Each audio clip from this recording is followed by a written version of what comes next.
Hello everyone, welcome to Elite Grid. My name is Gunjan. I teach VARC here. So in today's video, we will try to understand how to solve complex RC. बहुत students का ये pen होता है कि complex RCs में वो फंस जाते हैं because sometimes they feel that कि समझ नहीं आ रहा क्या चल रहा है be it due to multiple things. ठीक है, तो उसको आज समझते हैं अच्छे से, स्टेप बाय स्टेप चलते हैं कि कैसे कॉम्प्लेक्स आरसी को सॉल्व करना है। ओके, तो सबसे पहले समझते हैं कि कॉम्प्लेक्स आरसी को कॉम्प्लेक्स बनाता क्या है। ठीक है, मल्टीपल चीज़ें आपको पता होगा। Number one is your difficult vocabs. Okay, कि ऐसे वोकैब हैं जो आपको नहीं पता और ऐसे मल्टीपल वोकैब्स हैं। ठीक है। Number two is complex statements, कि जो स्टेटमेंट है उसका सेंटेंस स्ट्रक्चर, जो पैसेज में जो पैराग्राफ में जो स्ट्रक्चर है सेंटेंस का, वो काफ़ी ज़्यादा कॉम्प्लेक्स है। मतलब एक लाइन, मतलब अगर आप फर्स्ट लाइन फुल स्टॉप तक पढ़ोगे तो दो तीन लाइन है वो, two lines in the screen. तो वो मैं बोल रहा हूँ complex sentences. Okay, and third is your Uncharted territory. ऐसा समझो, अनचार्टर्ड टेरिटरी बोले तो ऐसे टॉपिक्स और ऐसे थीम ऑफ टॉपिक्स जिस जो आपके पल्ले नहीं आता। Let's say some for someone it could be science, for some many of you could be philosophy, for some of you could be economics, humanities, art and literature वाले। तो majority these three things make a passage or any RC complex. तो now we will going to understand कि यार देखो, कि cat में अगर ऐसा कोई पैसेज आ गया, या फिर जैट में, अब जैट में तो आता ही है काफ़ी कॉम्प्लेक्स और डिफ़िकल्ट वो कैब वाले, तो उसको कैसे डील करना है। Okay, so if you can see in my screen, what we will do is we will simply identify and follow a structured approach. एक structured approach है हमारा, उसी को हम फॉलो करेंगे। अब आरसी चाहे किसी भी टॉपिक का हो, कितना भी कॉम्प्लेक्स हो, कितना भी सिंपल हो, we will not be de routing और चेंजिंग आवर अप्रोच। प्रोसेस एकदम सेम रखेंगे। ठीक है। अब लेट अस अंडरस्टैंड कि कैट जैट कोई भी एमबीए एग्जाम है, वो आरसी में आपका टेस्ट क्या करता है। दे विल सिंपली टेस्ट कि एक पैसेज आपको दे दिया, लेट सपोज तीन पैराग्राफ हैं, उससे रिलेटेड चार क्वेश्चंस हैं, आपको बेस्ड ऑन अंडरस्टैंडिंग कि क्या आपको समझ में आया, चार क्वेश्चन करेक्ट करने हैं। सो फर्स्ट स्टेप क्या होता है, मोस्ट इंपॉर्टेंट स्टेप जो यहाँ पे लिखा गया है, अंडरस्टैंडिंग पैसेज। कि जो आपको पैसेज दिया गया है, ठीक है, तीन पैराग्राफ, चार पैराग्राफ, एनीथिंग, उसको आप अंडरस्टैंड कर पाओ।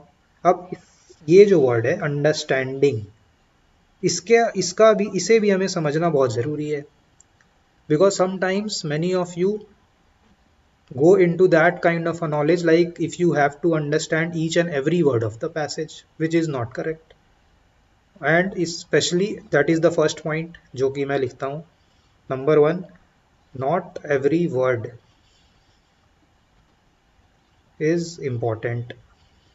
Okay. नंबर टू, अंडरस्टैंडिंग में you don't have to mug up facts.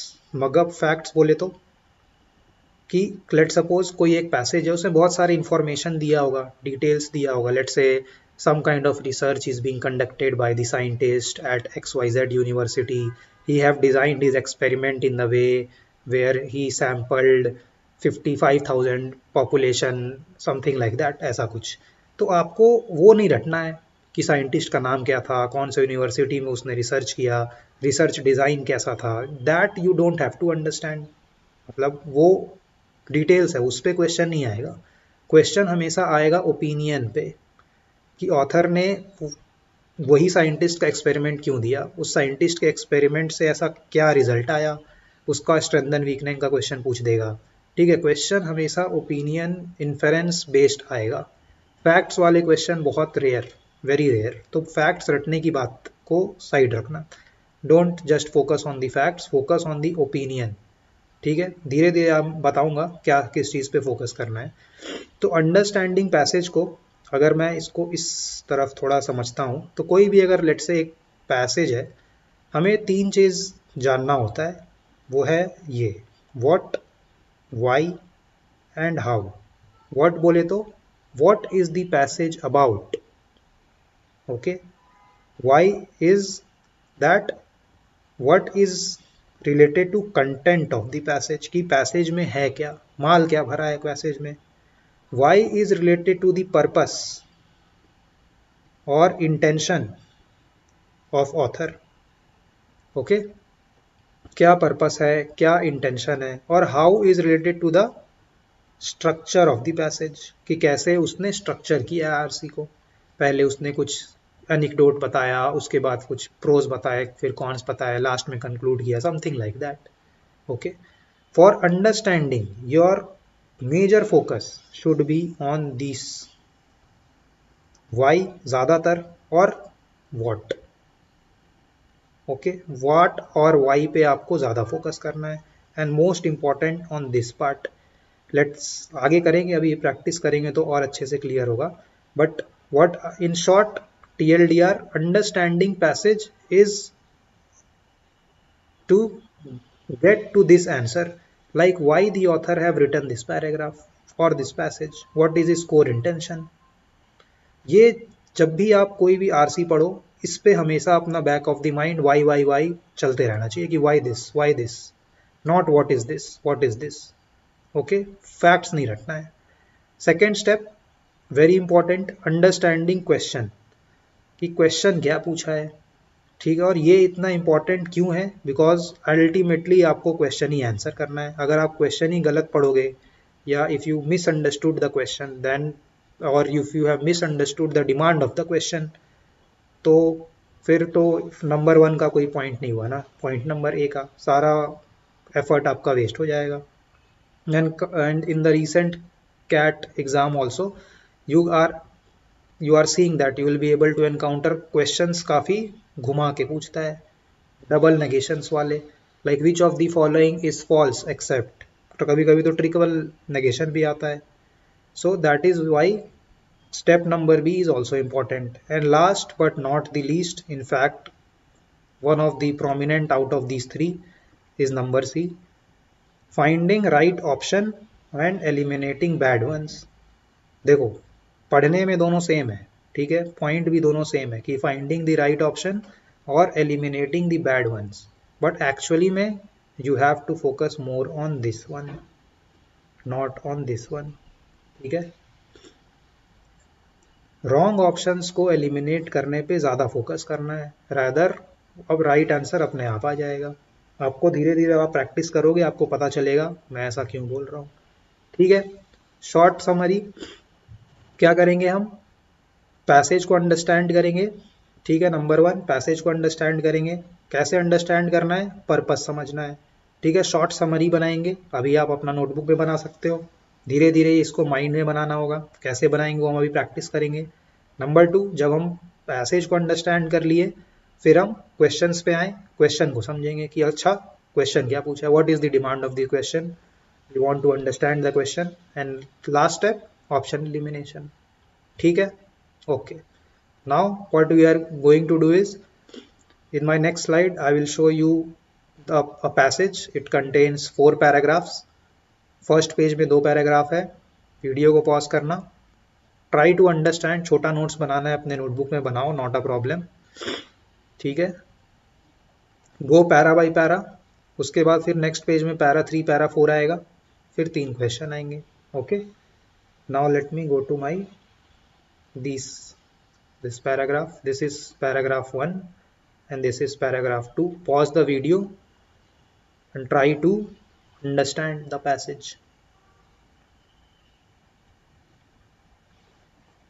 Okay, so let's deep dive into this. Okay, let's start with paragraph 1. Rebecca Martinez's study of the effect of curriculum standardization on pedagogical practices and educators is a substantial contribution to a debate that encompasses 2 contentious issues in history. बाप रे, मतलब एक paragraph में पूरा एक line दे दिया. अब आपको समझ में आया क्यों कॉम्प्लेक्स है, जो मैंने अपने पिछले स्लाइड में बताया था. 2 चीज़ की वजह से, दिस एंड दिस. वोकैब भी डिफिकल्ट है, सेंटेंस भी काफ़ी कॉम्प्लेक्स है। ठीक है, तो ऐसे पैराग्राफ को हम कैसे टैकल करें? ठीक है, आंसर बहुत सिंपल है, रीड स्लो, थोड़ा धीरे हो जाओ। ठीक है, और दिमाग में स्ट्रक्चर बना बना के पढ़ो। जैसे फिर से ट्राई करते हैं, Rebecca Martinez study of the effect, तो कोई एक स्कॉलर है रेबेका मार्टिनेज का स्टडी, किस चीज़ का स्टडी है? Of the effect of curriculum standardization on pedagogical practices and educator. अब ये जो है यहाँ से लेके यहाँ तक, करिकुलम स्टैंडर्डाइजेशन ऑन दिस, तो ये कोई एक सब्जेक्ट है। ठीक है, इतना इसमें मेरे को याद करने का कुछ अंडरस्टैंडिंग है नहीं, बस मेरे को पता है कुछ चीज़ का सब्जेक्ट है, इफेक्ट ऑफ समथिंग। ठीक है, effect of curriculum standardization on किस चीज़ पे? इस चीज़ पे, इस चीज़ का इफेक्ट इस चीज़ पे, एक्स और वाई मान लो, कुछ भी मान लो, not a problem. Now what is they are saying is कि this study is a substantial contribution, is a very important contribution to a debate, कोई एक डिबेट के लिए बहुत इंपॉर्टेंट कंट्रीब्यूशन है। ठीक है, क्या है debate? That encompasses two contentious issue in the history and sociology of education. अब ये जानना है मेरे को ज़रूरत था क्या? In the history and sociology of education topic है, टॉपिक है कि इस टॉपिक के थीम पे डिबेट चल रहा था, उसको सॉल्व करने के लिए बहुत इंपॉर्टेंट है। ठीक है, अब क्या चीज़ है टू कंटेंशियस इशूज जो यहाँ बोला है वो बता भी दिया है, पेडागोगिकल डिटर्मिनिज्म एंड सोशल कंस्ट्रक्टिविज्म। अब ये दो शब्द क्या हैं? आई डोंट नो, आपको भी नहीं पता, मेरे को भी नहीं पता। क्या इस पॉइंट ऑफ टाइम पे मेरे को जानना जरूरी है कि इसका एग्जैक्ट मीनिंग क्या है? पेडागोगिकल डिटर्मिनेशन एंड सोशल कंस्ट्रक्टिविज्म? बिल्कुल नहीं, वो आगे बताएगा। एक चीज़ हमेशा याद रखो, MBA एग्जाम में जो RC आएगा वो जनरल नॉलेज टेस्ट नहीं करेगा आपका, that do you know the meaning of social constructivism, नहीं। अगर कोई नया कॉन्सेप्ट है, they will explain the theory, they will explain the concept. तो कभी मत घबराना, कभी if you get any kind of new words, any kind of new phenomena, if you are reading any scientific articles और biological articles, ठीक है, quantum physics का कुछ अगर आर्टिकल कुछ भी आ गया, कोई फेनोमेना आएगा, to don't have to worry. ठीक है, क्योंकि वो आगे एक्सप्लेन करेगा, it will be explain later. Okay, so coming back to this paragraph 1, what can I say about why is the author have wrote this paragraph? Purpose क्या है इसका? I can simply write in a very short way, let's say paragraph 1। ठीक है, paragraph 1 बोला है कि सम kind of study, कोई एक स्टडी हुआ है, ठीक है, on the effect of something something which is a substantial contribution to a debate. Okay, तो study is a solid contribution, ठीक है, टू डिबेट। और दो चीज क्या टॉपिक है, दो टॉपिक क्या है, इसको मैं इतना बड़ा नहीं लिखूंगा, इसको हम लोग शॉर्ट फॉर्म में PD बोलेंगे, दिस पार्ट, एंड लास्ट वाले को SC बोलेंगे। ठीक है, तो कोई एक स्टडी किया है, कोई एक ऑथर ने, या ऑथर नहीं है, कोई एक स्कॉलर ने उसके स्टडी को बोला कि बहुत सॉलिड कंट्रीब्यूशन है डिबेट का, बस हमें इतना पता है। किस चीज़ का डिबेट है? PD वर्सेस SC का। अब PD SC क्या है मेरे को नहीं पता, आगे बताएगा।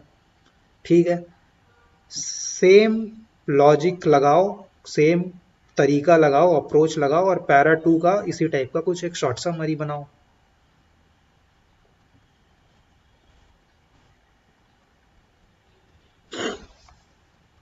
Okay, let's start reading paragraph number 2.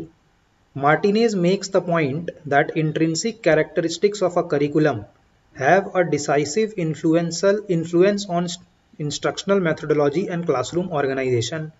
Put more emphatically, curriculum can be a primary determinant of social and administrative organization. So ultimately this is, ये summary है इसका फर्स्ट पार्ट का, कि that this scholar is making the point that curriculum can be a primary determinant of this.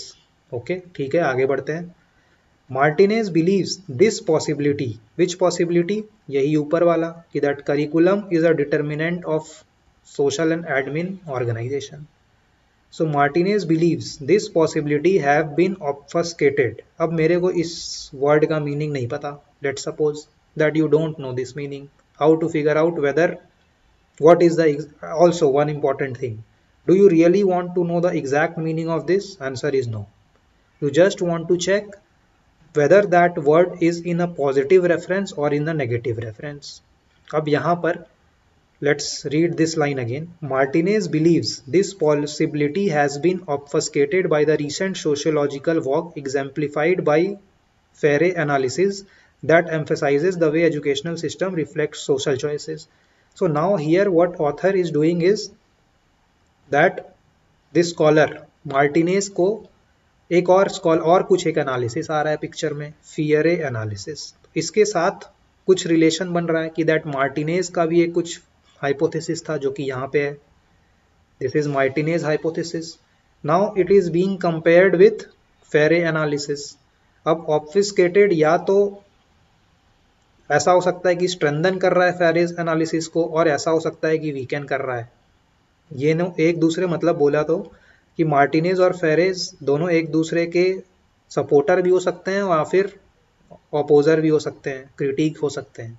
अब ये ऑब्फस्केटेड का meaning उसी direction में बनेगा जो भी इसका मीनिंग है. अब वो हमको नहीं समझ में आया, बट आगे पढ़ेंगे तो समझ में आएगा. अब लेट्स रीड दिस वन. अब आगे बढ़ते हैं.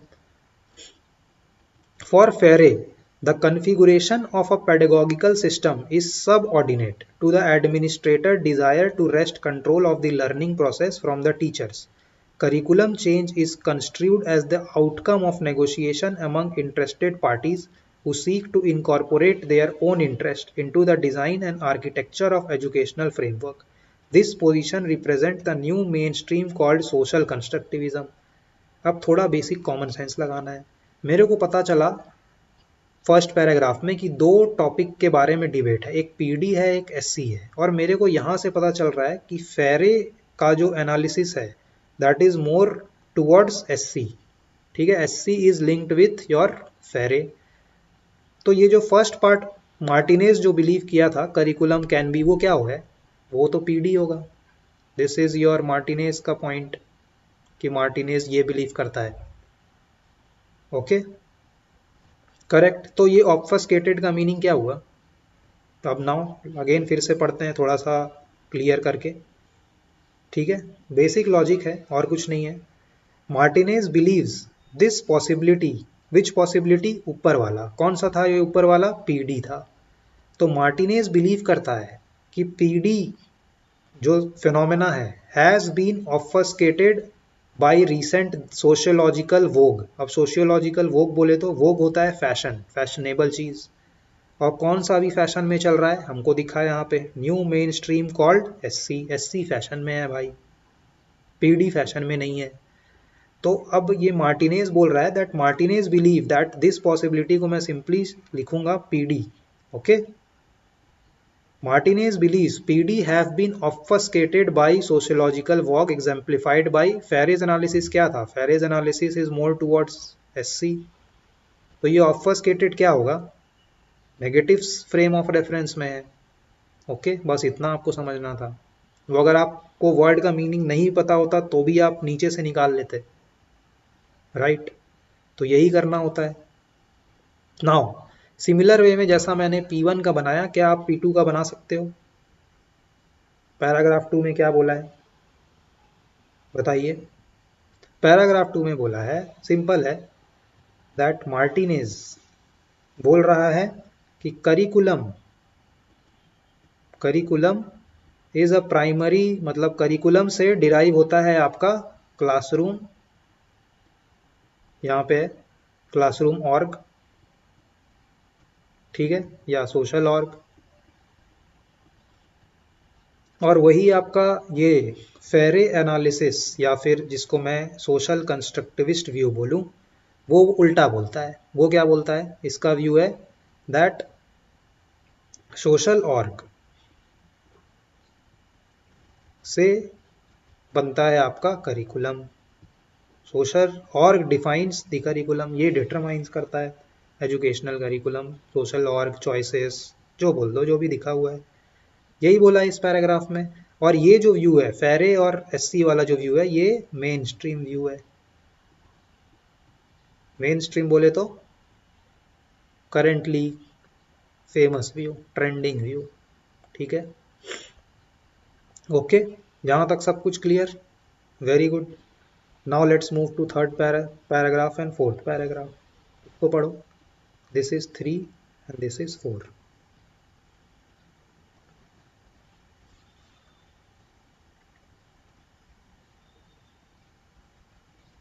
ओके,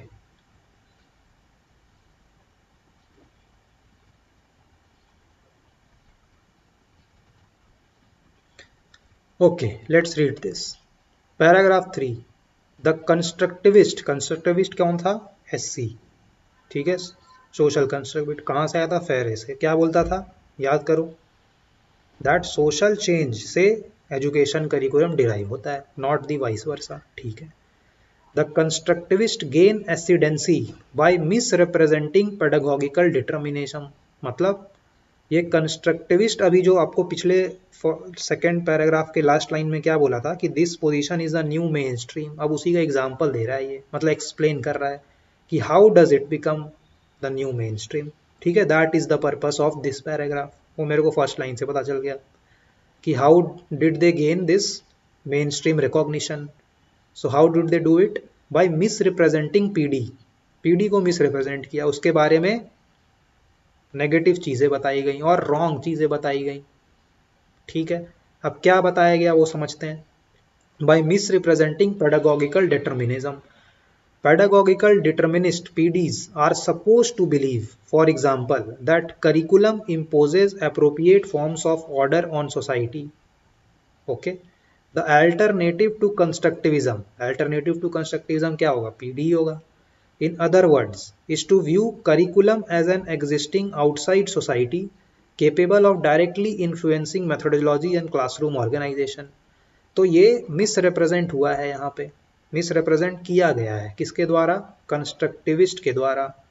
क्या मिसरिप्रेजेंट हुआ है? पीडी मिसरिप्रेजेंट हुआ है। और कैसे मिसरिप्रेजेंट हुआ है? सिंपल बोला गया है कि आपका जो करिकुलम है उसको बोलता गया है कि वो सोसाइटी से हट के है, अलग है, it's not a part of society, is existing outside society but still it is capable of directly influencing this, ठीक है। तो अगर पैरा 3 का मैं एक शॉर्ट समरी बनाऊं तो पैरा 3 क्या बोल रहा है? पैरा 3 सिंपल बोल रहा है कि दिस फेरी एनालिसिस और दिस एससी, ठीक है, मिस रिप्रेजेंट कर रहा है, misrepresent TD. How they are misrepresenting? That it exist outside society and influence social org, ठीक है। and this whole misrepresented is actually painting a wrong picture, painting wrong picture। तो अब मेरे को author का opinion, अगर मैं एक क्वेश्चन पूछूं कि what is the author's opinion about actual, मतलब उसका ओपिनियन अबाउट पीडी क्या है, तो ये होना चाहिए आंसर कि that it is a part of and parcel of society. Because अगर ऑथर बोल रहा है कि that these guys SC are misrepresenting by saying this part, means this is a wrong according to author. समझ गए? तो ये छोटे छोटे चीज़ आपको सोचते रहना है while you are understanding and reading the passage, you need to keep thinking, ठीक है। Now let's read paragraph number 4। Martinez refutes मतलब rejects. Martinez refutes the extreme of constructivist by both theoretical and empirical argument. Extreme को reject करता है वो। Theoretical कैसे करता है? थियोरटिकली कैसे करती है, इनफैक्ट अब जाके जेंडर पता चला। थियोरटिकली से defines curriculum in terms of relationship between social and pedagogical variable. Attempts to reduce the meaning of curriculum to cold hard mandates are bound to fail, for educational frameworks are merely bureaucratic artifacts unless they are organized functionally and buttressed by appropriate system of implementation and assessment। ठीक है, तो दो तरह से इसने reject किया, पहला theoretical वे में और एक इम्पेरिकल वे में। थियोरेटिकल वे में बोला कि it's a part and parcel of, there is a relationship between social and pedagogical variable with curriculum, ठीक है। आप ऐसे ही कोड हाल बाउंड डिफाइन नहीं कर सकते कि curriculum means X Y Z, उसका कुछ लेना देना होता है, ठीक है। अब एम्पेरिकल वे में कैसे किया है? At the empirical level Martinez demonstrate how a transition at the school district from content intensive traditional curricula to standard based learning system altered instructional task methodologies XYZ, ठीक है। सम चेंजेस मार्टिनेज एट्रीब्यूट्स, अभी मतलब ये हुआ आपका theoretic empirical वे में। Empirical वे मतलब experiment के थ्रू एग्जाम्पल देके जो रियल लाइफ सिनेरियो है उसके थ्रू बताया है उसने कि कंटेंट इंटेंसिव से जब मैं ट्रेडिशनल करिकुला से स्टैंडर्ड बेस्ड लर्निंग सिस्टम में चेंज हुआ तो कैसे कैसे सोसाइटी चेंज हुआ, सोशल चेंज हुआ, कैसे चेंज हुआ, इंस्ट्रक्शनल टास्क चेंज हो गया, मेथोडोलॉजी चेंज हो गया, ट्रेनिंग अपॉर्चुनिटी एडमिन चेंज हो गया, ऑर्गेनाइजेशन ऑफ एजुकेटर्स चेंज हो गए, ठीक है। ऐसे रियल लाइफ से रिलेट करो, भी जो है नया जो एजुकेशन सिस्टम आया है उसके कारण स्कूल को अगर वो अप्लाई करना पड़ेगा तो they need new kind of teaching methodologies, new kind of content, new kind of teachers with some kind of अलग टाइप का कुछ लर्निंग होना चाहिए उनमें, ठीक है। तो वैसे अब आगे देखते हैं। Some changes Martinez attributes to the particular way administration and teachers union negotiated the introduction of the curriculum, whereas others are seen as emanating from inherent capabilities and nature of the curriculum itself. ये part बहुत important था। इसमें author क्या समझा रहा है? Author, अब मेरे को बताओ ऑथर का ओपिनियन किसको है? ऑथर पीडी को सपोर्ट करता है या एससी को सपोर्ट करता है या फिर दोनों के मिक्सचर को सपोर्ट करता है? Answer is the third one, जो यहाँ हमें पता चला, मिक्सचर को सपोर्ट करता है कि कभी कभी पीडी होता है, कभी कभी एससी होता है। देखो यहाँ लिखा है some changes Martinez attributes to particular way administration. अब ये वाला जो पार्ट है, let's say this is number one, particular way administration teachers negotiated the curriculum, this is your SC. society is changing the curriculum, impacting the curriculum. And whereas the second part, others are seen as emanating from the inherent capabilities and the nature of curricula itself, this is your PD. That curriculum is defining how the social will organization or classroom organization will work. So actually according to Martinez it's a mixture, kabhi SC kabhi PD. Thus Martinez helps answer the question when is a social choice decisive and when are concrete characteristics more salient, ठीक है। कब कौन सा important होता है उसी को answer किया इसने, वेरी गुड। अब सेम टाइप ऑफ समरी बताओ पैराग्राफ 4 में। पैराग्राफ 4 में सबसे पहले ये है कि मार्टिनेज जो है उसने मार्टिनेज जो है रिफ्यूट किया है एक्सट्रीम्स को, ठीक है, rejects the extreme of SC, okay. और अल्टीमेटली क्या बोला है, सॉरी बोली है दैट समटाइम्स पीडी होता है और समटाइम्स एससी होता है, okay. That is the whole passage exactly. तो अगर मैं थोड़ा सा रिकैप करूं, मैं आपको बताऊं पूरा पैसेज पैराग्राफ 1 में ये था, that study is a solid contribution to a debate, what debate, PD versus SC. Martinez जो है वो बोला कि करिकुलम, पीडी वाला पॉइंट बोला कि ऐसा होता है, बट फेरे एनालिसिस मेन स्ट्रीम हो गया है। फेरे एनालिसिस क्या है? सोशल और चॉइसेस करिकुलम को डिफाइन करता है। अब ये मेन स्ट्रीम क्यों है उसका रीज़न दिया थर्ड पैराग्राफ में, क्योंकि इन लोगों ने मिस रिप्रेजेंट किया एक्सिस आउटसाइड सोसाइटी करके बताया, बट एक्चुअली में ऐसा होता नहीं है, रॉन्ग पिक्चर पेंट कर रहे हैं। फिर पैराग्राफ 4 में मार्टिनेज ने एक्सट्रीम्स ऑफ एससी को रिजेक्ट कर दिया, ये भी अपना रहा है, he is also accepting SC but not the extremes of SC. What are the extremes of SC? One of the extreme that they are misrepresenting TD, सबसे बड़ा एक्सट्रीम तो यही है, okay. So what is the solution given by Martinez? That sometimes PD and sometimes SC. Clear? So what I have just written on the right side is what we call a mind map of the passage. कि एक passage का mind map बनाना, कि paragraph 1 में क्या था, paragraph 2 में क्या था, 3 में क्या था, 4 में क्या था। अब let suppose if I want to create a mind map here, I will simply write ki okay, author have started with, let's say, Martinez study is a solid contributor on some kind of debate is between PD versus SC। Now what is PD, ये मेरे को पता है paragraph 2 में। Okay, क्या था PD बताओ, कि करिकुलम से सोशल, एंड SC क्या था, सोशल से करिकुलम। SC आया था फेरे के थ्रू, और थर्ड पार्ट ऑफ पैराग्राफ में क्या बोला, मतलब इसी के एंड में क्या बोला कि this is main stream. Now in the third part of paragraph they have given why it is main stream, that because they had misrepresented TD। Okay, painting the wrong picture, गलत picture paint कर रहा है। उसके बाद final में Martinez ने solution क्या दिया, मार्टिनेज सॉल्व दैट मिक्स होता है, कभी PD कभी SC, और एक्सट्रीम ऑफ SC को उसने रिजेक्ट कर दिया। बस पूरा पैराग्राफ जो आपने पढ़ा यही है। क्लियर? सो हमने फर्स्ट पार्ट ऑफ पजल को सॉल्व कर लिया है। Number 1 is done. Now let us move two questions. Question number 1, pause your screen and try, 1 और 2 दोनों ट्राई करो।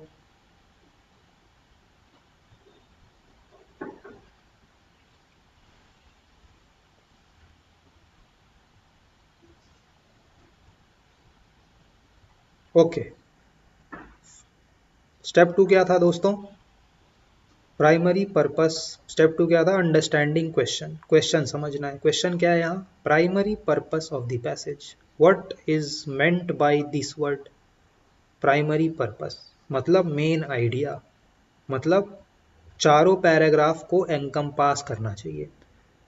ठीक है, मतलब फुल स्कोप और मैक्सिमम स्कोप कवर होना चाहिए, वो आंसर होगा।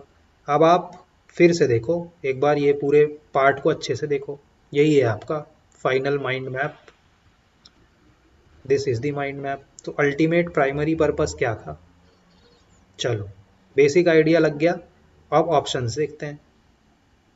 Number A, advocate a more affirmative attitudes toward curricular change. Advocate a more affirmative attitudes towards curricular change. Curricular change is just a part and parcel of thing. ठीक है, advocate a more affirmative attitude to curricular change तो main point था ही नहीं, वो तो example बताया है। Major point was the relationship between curriculum and social organization, कि कौन किसको ज़्यादा इम्पैक्ट करता है और कैसे डिराइव हो रहा है, ठीक है, और कब होता है। ओके, तो ये तो नहीं लग रहा है। आगे देखते हैं। Let's discuss option B, discuss the ramification for educators of the standardization of a school curriculum. बहुत ही वेग ऑप्शन है ये। Why this is a very vague option, because if you read the statement, just ये statement को entirely समझने की कोशिश करो। ये स्टेटमेंट क्या बोल रहा है, सारा पैसेज को साइड रखो, बस ये स्टेटमेंट का मीनिंग समझो। Statement number B, discuss the ramifications for educators of the standardization of school curricula. मतलब ये बोल रहा है कि ये पूरा पैसेज का प्राइमरी पर्पस ये है कि अगर हम कोई स्कूल करिकुलम को स्टैंडर्डाइज करेंगे तो उसका एडुकेटर्स पे क्या रेमिफिकेशन आएगा। रेमिफिकेशन बोले तो इम्प्लीकेशन। क्या ये पर प्राइमरी पर्पस है, बिल्कुल भी नहीं, दूर दूर से नहीं, इसको हटाओ। नंबर सी पढ़ो, consider a successful challenge to the constructivist view of a curriculum change, of curricular change. Okay, consider a successful challenge to the constructivist view, constructivist कौन सा था, SC view of curricular change। तो ये थोड़ा link हो रहा है क्योंकि ये पूरा जो पॉइंट है, let me go back, that Martinez study is a solid contribution to PD versus SC debate, और अल्टीमेटली वो सॉल्व भी यही कर रही है कि it's a mix of these two. Okay, तो consider a successful challenge to the constructivist view, और ये भी बताया कि कंस्ट्रक्टिविस्ट व्यू जो है रॉन्ग पिक्चर पेंट करता है, PD को दबाया जा रहा है, गलत चीज़ बताई जा रही है, मिस रिप्रेजेंट किया जा रहा है। तो this is much more closer, इसको होल्ड करेंगे। अब आपको ये अगर सही लग रहा है, इसको मार्क करके आगे नहीं बढ़ना है, because sometimes what happens is the more beautiful answers are beneath, तो वो हम जल्दी जल्दी में नहीं करते हैं, बट सारे ऑप्शंस को अच्छे से जज करना चाहिए। Let's read option D, challenge the position of proponents of PD, ये तो अपोजिट ऑप्शन है। ऑथर तो पीडी के फेवर में था ना, तो वो चैलेंज क्यों करेगा उसके प्रोपोनेंट्स को? प्रोपोनेंट सपोर्टर होता है, तो ये तो अपोजिट है, ये तो नहीं होगा, स्टेटमेंट ही अपोजिट है। Okay, number E, suggest that social causes of a curricular change should be examined in authentic situation. Another kind of out of scope वाला ऑप्शन लग रहा है ये। Suggest that social causes of curriculum change should be examined in authentic situation. अब author ने तो दो तरीका बोला ना, थियोरटिकल भी प्रूफ किया है, एम्पेरिकल भी प्रूफ किया है। ऐसा तो नहीं बोला है कि बस रियल सिचुएशन में एम्पेरिकल रिजल्ट देख के ही हमें करना है। First mistake. Second mistake, this is nowhere near to the primary purpose. Primary purpose क्या था उसका? एससी और पीडी डिबेट को सॉल्व करना, राइट? सॉलिड कंट्रीब्यूशन था उस डिबेट का, और उस डिबेट के एंड में रिजल्ट क्या आया कि मिक्स व्यू होता है। तो कंस्ट्रक्टिविस्ट का जो मेन स्ट्रीम वोग था, उसका फैशन जो चल रहा था, उसको थोड़ा चैलेंज किया है, इसीलिए करेक्ट आंसर सी है। ठीक है, very good. Now let's go ahead with question number 2। Question समझते हैं पहले। The information in the passage suggests that Martinez believes that which of the following would be true if SC had not gained widespread acceptance. ठीक है, very good. ये बोल रहा है कि अगर SC had not gained widespread acceptance, मतलब PD का भी कुछ तो इंपॉर्टेंस रहता, तो अकॉर्डिंग टू मार्टिनेज क्या ऑप्शन सही रहता? बनाओ इसको, देखते हैं। चलिए स्टार्ट करते हैं। Option number A, school districts would be more inclined to standardize without considering the social consequences of their action. School districts would be more inclined to standardize without considering the social। अब मेरे को बताओ PD था क्या? PD क्या था कि curriculum is defining social org और चेंज, ऐसा मान लो। ठीक है, दिस इज इम्पैक्टिंग दिस। अब ये क्वेश्चन बोला है कि अगर SC has not gained wide spread acceptance, तो पीडी का भी कुछ रोल होता, पीडी का इंपॉर्टेंस आता, तो आंसर वैसा होना चाहिए कि जो पीडी का इंपॉर्टेंस बढ़ाए। ये आपको क्वेश्चन समझने का जो सेकंड पॉइंट था, अंडरस्टैंडिंग क्वेश्चन, ये सेकंड पार्ट पढ़ के ही आपको समझ में आ जाना चाहिए था कि दैट ऑप्शन मेरे को वो प्रूव करना है which will strengthen my PD concept और थ्योरी ऑफ पीडी। ठीक है, let's read number B. There would be a greater comprehension of the role played by curriculum in producing social change. Don't you think this is directly linked with PD? अभी मैंने लिखा है यहाँ पे। अब social constructivist अगर wide spread नहीं होगा तो पीडी भी आएगा पिक्चर में। तो ये बोला भी है ना, there would be greater comprehension of this role. This is a very good option, इसको मैं रखूंगा। अब आगे देखते हैं। School districts would be less likely to understand the perspective of educators. Perspective of educators मेरे को जानना ही नहीं है, आउट ऑफ स्कोप है ये। ठीक है, standardization would have transpired at a slower rate. क्यों? कुछ भी नहीं, ऐसा तो नहीं बोला कि सोशल कंस्ट्रक्टिविज्म करने से मेरा स्टैंडर्डाइजेशन का रेट बहुत इंक्रीज हो गया, कहीं नहीं मेंशन है, तो ये भी आउट ऑफ स्कोप है। आगे बढ़ते हैं। Curriculum would have played a greater part in determining the role of education in society. बहुत लोगों ने ई भी मार्क किया होगा, but I will explain that why E is wrong. ध्यान से समझना, वेरी इंपॉर्टेंट ऑप्शन है ऑप्शन ई। ठीक है, थोड़ा सा मैं स्क्रॉल अप करता हूँ, हल्का सा देखो। Understand the literal meaning of statement E first. ठीक है, लिटरल मीनिंग बोले तो option E as a stand alone statement समझो, वो क्या बोल रहा है। Option E is telling that curriculum would have played a greater part in determining the role of education in society. Is the passage about the role of education, or is it about that how curriculum is impacting the social change or social classroom organization? Role of education in society is a very very broad topic कि education का क्या importance है, महत्व क्या है। ये तो point ही नहीं था ना, ये तो कहीं से भी डाल दिया ये। बस ध्यान से पढ़ो, बहुत लोगों ने ई मार्क भी किया होगा। रीजन बीइंग आपको करिकुलम दिखा, आपको सोसाइटी दिखा, आपको एजुकेशन दिखा, ग्रेटर पार्ट लग भी रहा है। अब यही चीज़ अगर मैं ऑप्शन ई को थोड़ा ऊपर रखता और बी को ई में डाल देता, I am 100% sure many of you will would have marked E, मतलब ये वाला statement. What I'm saying is that if I make this option in at let's say option A की जगह रखता और ये B को इधर डाल देता, many of you would have marked this. Okay. Last में था क्योंकि आगे में आंसर आ गया इसीलिए आप बच गए, but these kinds of word पे थोड़ा ध्यान देना. ठीक है, रोल ऑफ एजुकेशन कहीं नहीं लिखा है और कहीं इन्फर भी नहीं किया है. ओके, सो इसका आंसर बी है. Let's go ahead with the last question. The author of the passage uses the expression are supposed to primarily in order to do what? What type of question is this? Is this a inference question or a purpose question? Important, very important. फिर से पढ़ो. The author of the passage uses the expression are supposed to primarily in order to do what? It's a purpose question. What is the purpose of the author to for this word? अब इस cases में इस type of question में हम एक और step use करते हैं जिसको हम बोलते हैं locating details. Not every question but specific to the questions where some specific point is asked, specific terminology has been asked. तो अब ये आर सपोज टू किधर है? ये आर सपोज टू इधर है, यहाँ है. देखिए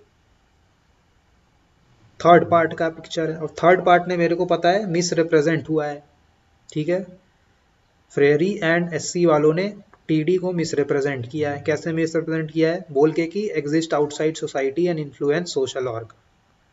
तो एक बार थोड़ा पढ़ लेते हैं फिर से. Constructivist gain ascendancy by misrepresenting PD. PD are suppose to believe, मतलब पीडीज जो है वो सपोज टू बिलीव, उनको बिलीव कराया जाता है. ठीक है, for example that something something जो हमने यहाँ पढ़ा है. अब मेरे से क्वेश्चन क्या पूछा है? The author of the passage uses the expression are suppose to primarily in order to do what. Option देखते हैं. Suggest that a contention made by constructivist regarding determinist is inaccurate. Yes, यही तो point था, misrepresent किया है. Contention made by SCs regarding PDs is inaccurate. Correct. Okay, इसको hold करेंगे. आगे देखते हैं. Define the generally accepted position of determinist regarding. नहीं, ये generally accepted तो नहीं है, ये तो मिसरिप्रेजेंट है, उनको बिलीव कराया जाता है. ये ऑप्शन रॉन्ग है. Engage in speculation about the motivation of determinist. Motivation of determinist और motivation of SC. Determinist तो पिक्चर ही में नहीं है ना भाई. सारा जो माइंड गेम खेल रहा है वो तो SC खेल रहा है, वो मिसरिप्रेजेंट कर रहा है. ओके, तो ये भी नहीं होगा. आगे देखते हैं. Lend credence to a comment critical to the position of determinist. इस लाइन इसका मीनिंग समझना पहले. Lend credence to a comment critical of the position of determinist. मतलब position of determinist का कमेंट क्रिटिकल किया है, क्रिटिकली कमेंट कुछ कर रहा है, ऐसा कुछ बोल रहा है. बट क्या ये क्रिटिकली कमेंट कर रहा है? वो तो क्लियरली बोल रहा है ना that they are misrepresenting it. They are asking PDs to are supposed to believe. Let's take a very simple example. You are supposed to believe that eating protein is healthy to your body. What does this statement mean? Why I have written are supposed to का मतलब क्या हुआ? ये आपको misrepresent कराया जा रहा है. ठीक है, ओके. चलिए ई पे आते हैं. Contrast the historical position of determinist with their position regarding the curriculum standardization. Historical position of determinist with their position regarding the नहीं नहीं नहीं, ये कहाँ से आ गया? उस पार्ट का है ही नहीं.